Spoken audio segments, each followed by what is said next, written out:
ஒரு மொய் விருந்து விழா பற்றின ஒரு வீடியோ தான். இதை பற்றி தெரிஞ்சுக்கணும்னு நினைக்கிறவங்க தொடர்ந்து வீடியோ பாருங்கள். மொய் விருந்து அப்படின்னா என்ன? சின்ன கவுண்டர் படத்தில் வர்ற மாதிரி ஊர் ஆளுங்களை கூப்பிட்டு சாப்பாடு போடணும். அவங்க சாப்பிட்டு போகும்போது அவங்களால முடிஞ்ச ஒரு தொகையை சாப்பிட்டு முடித்த இலைக்கு அடியில் வச்சுட்டு போவாங்க. இப்படி தான் என்னுடைய நண்பர்கள் நிறைய பேர் நினைத்து கொண்டிருந்தார்கள். ஆனால் நடைமுறையே வேறு. இது தமிழ்நாட்டில் 2 மாவட்டத்தில் மட்டும்தான், அதாவது தஞ்சாவூர் மற்றும் புதுக்கோட்டை மாவட்டத்தில் மட்டும்தான் நடைபெறும். அதுவும் வருஷத்தில் 2 மாதம் தான் நடக்கும்.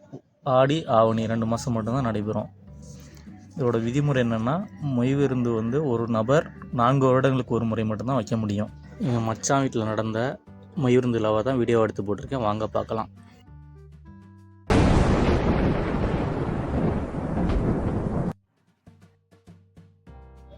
எப்படி கல்யாண கதவுத்துக்கு பத்திரிக்கை அடிக்கிறீங்களோ அதே மாதிரி மொய் விருந்துக்கும் பத்திரிக்கை அடிப்போம். இப்போ 14 பேர் சேர்ந்து கூட்டாக மொய் விருந்து வைக்கிறோம். ஏன்னா அப்போ தான் செலவு சேராகும். ஃபஸ்ட்டு பேஜில் 14 பேரோட இண்டெக்ஸ் மாதிரி கொடுத்துட்டு, திரும்ப அடுத்தடுத்த பேஜில் அவங்களுடைய முழு டீட்டெயில்ஸு, ஃபோட்டோ, பேர், ஊர் எல்லாம் போட்டிருக்கோம். எப்படி அவங்க மொய் என்ன பேரில் மொய் எழுதியிருக்காங்கன்றது அவங்க சொல்லியிருப்பாங்க. தமிழரசன்னு சொல்லி அவங்க எழுதியிருக்காங்க, எல்லாருக்கும் மொய் போட்டிருக்காங்க. இப்போ அவங்க நோட்டை எடுத்து பார்த்துட்டு திரும்ப அவங்க பேரை சொல்லி அவங்க மொய் எழுதிட்டு போவாங்க. நாங்கள் காலைல 9 மணிக்கெலாம் வந்துட்டோம். பார்த்திங்கன்னா ஃப்ளெக்ஸ் பேனர்லாம் பயங்கரமாக வச்சுருக்காங்க. இதுதான் அக்கா பசங்க ஸ்கூலுக்கு லீவ் போட்டு ஜாலியாக கிளம்பி வந்துட்டாங்க. ஏன்னா இது அவங்க வீட்டு ஃபங்க்ஷன் தான். நேராக மொய் ஏறுறதுக்கு வந்துட்டோம். ஆல்ரெடி போட ஆரம்பிச்சிட்டாங்க மொய்யெல்லாம். இதுதாங்க மொய் சட்டி, அதில் தான் வாங்கி பணத்தை போடுவாங்க. அந்த நோட்டில் எழுதிட்டு எல்லாம் பரபரப்பாக இருக்காங்க. இது ஒரு ஃப்ளெக்ஸ் பேனர் ஒன்று மேலே சின்னதாக வச்சுருப்பாங்க. நம்மளுக்கு மெயினாக சாப்பாடு எப்போ ரெடி ஆகுன்னு சொல்லி பார்த்துட்டு வருவோம் அவங்க. இன்றைக்கி மொத்தம் ஆடு மட்டன் 500 கிலோ எடுத்திருக்காங்க. அது இல்லாமல் சைவம் சாப்பிட்றவங்களுக்கு சாம்பார், ரசம் தனியாக ரெடி ஆகும். அப்போ தான் ரெடி ஆகிட்டுருக்கு.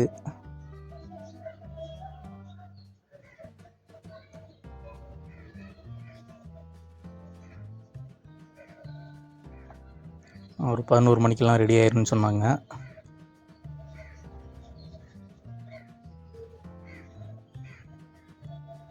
சரின்னு சொல்லிட்டு நம்ம திரும்ப மொய் பந்தலுக்கே வந்தாச்சு. இந்த மொய் வாங்குகிற இடத்த மொய் பந்தல்மாங்க. மொத்தம் 14 பேர் சொன்னல, அவங்கவுங்களும் ஒவ்வொரு இடத்துல சின்னதாக ஒரு ஃப்ளெக்ஸ் பேனர் ஒன்று வச்சுக்கிட்டு இது மாதிரி நோட்டு ஒன்று வச்சுட்டு வாங்குவாங்க. தனித்தனி இடத்துல உட்காந்து நம்ம இடத்துக்கு வருவோம். நாங்கள் வந்தோம். எங்கள் அப்பா வந்துட்டார் மொய் எழுதுறதுக்கு. எங்கள் அப்பா எழுதுறாரு பாருங்கள். பேர் சுந்தரம். இப்போ சுந்தரம்னு பேர் எழுதிட்டு, இப்போ எங்கள் மச்சான் ஏற்கனவே எங்கள் அப்பாவுக்கு 10,000 ரூபா பணம் போட்டிருக்காரு. அந்த பணத்தை 10,000 ரூபான்னு சொல்லி போடுவாங்க. திரும்ப எக்ஸ்ட்ரா எங்கள் அப்பா ஒரு 5,000 ரூபா போடுறாங்க. அதை புதுநடைன்னு சொல்லி எழுதுவாங்க.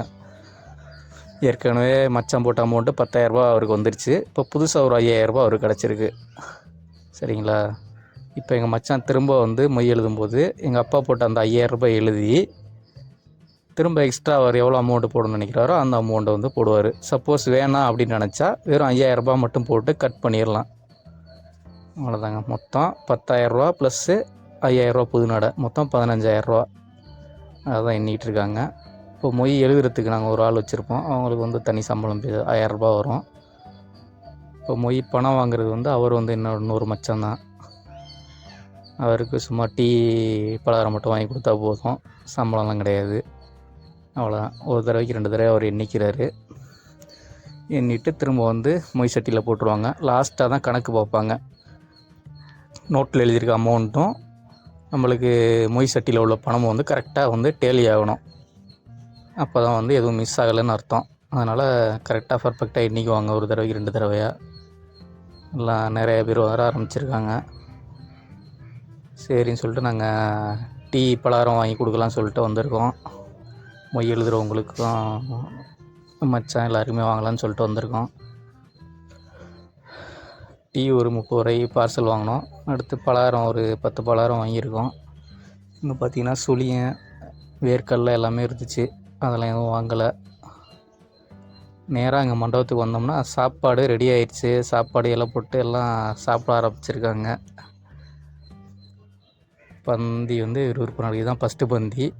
இது மாதிரி ஒரு 5 பந்தி நடக்கும்.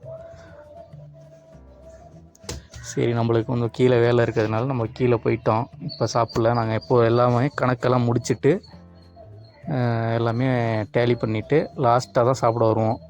மொய் வாங்குறவங்க எல்லாத்தையும் 14 பேரோட ஆளுங்களையுமே லாஸ்ட்டாக ஒரு பந்தியில் தான் சாப்பிடுவோம். வெளியில் பார்த்திங்கன்னா கடையெல்லாம் போட்டிருப்பாங்க. பார்த்திங்கன்னா ஐஸ்கிரீம் கடை. ஏன்னா சின்ன பசங்கள்லாம் நிறைய பேர் வருவாங்க ஃபங்க்ஷனுக்கு. அவங்களாம் ஐஸ் வாங்கி சாப்பிடுவாங்க. அடுத்து பார்த்திங்கன்னா சர்பத்து கூல்ட்ரிங்க்ஸ் கடையெல்லாம் இருக்கும். அதுக்குன்னா இப்போ கறியெல்லாம் நிறைய சாப்பிட்டு அவங்களுக்குலாம் செரிமானம் ஆகணும்ல, அதனால் 7up, பவுண்டோ அது மாதிரிலாம் குடிப்பாங்க. சர்பத்து குடிப்பாங்க. ஏன்னா கறி வந்து எவ்வளோ வேணுன்ற அளவுக்கு வேணான்ற அளவுக்கு சாப்பிட்லாம். அந்த அளவுக்கு இருக்கும். டேஸ்ட்டும் பார்த்திங்கன்னா அவ்வளோ அருமையாக இருக்கும். நீங்கள் இது மாதிரிலாம் இந்த தஞ்சாவூர் ஏரியா, புதுக்கோட்டை ஏரியாவில் சாப்பிட்ற மாதிரி மட்டன் குழம்பு நீங்கள் வேறு எங்கேயும் சாப்பிட முடியாது. இது ஒரு தனி டேஸ்ட்டாக இருக்கும்.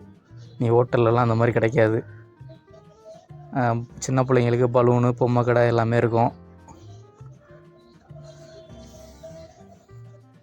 நாங்கள் மொய் கணக்கெல்லாம் முடிச்சுட்டு வந்துட்டோம். அது எவ்வளோ வந்துச்சுன்னு லாஸ்ட்டாக சொல்கிறேன்.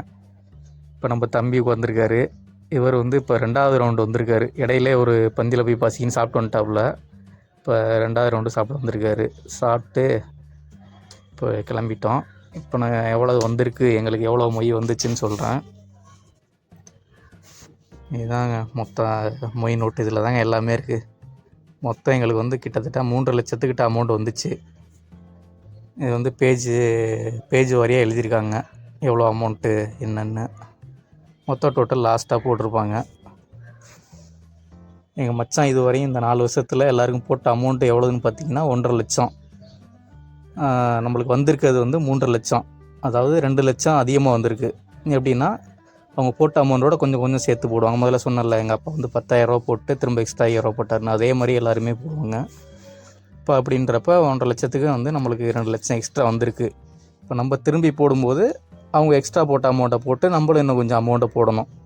சரிங்களா? சப்போஸ் நம்ம வேணாம், கட் பண்ணிக்கிறோம்னு நினச்சோம், இதோட நம்ம மொய் விருந்து விழாலாம் வேணாம் அப்படின்னு நினச்சிங்கன்னா அவங்க போட்ட அமௌண்ட்டை மட்டும் போட்டு அப்படியே கட் பண்ணி விட்டுக்கலாம். இப்போ இதுலேருந்து மொய் எழுதினவருக்கு வந்து ஒரு 1000 ரூபாய் சம்பளம் கொடுத்தாச்சு. அது இல்லாமல் மண்டபத்துக்கு வந்து 25,000 ரூபாய் கொடுக்கணும்.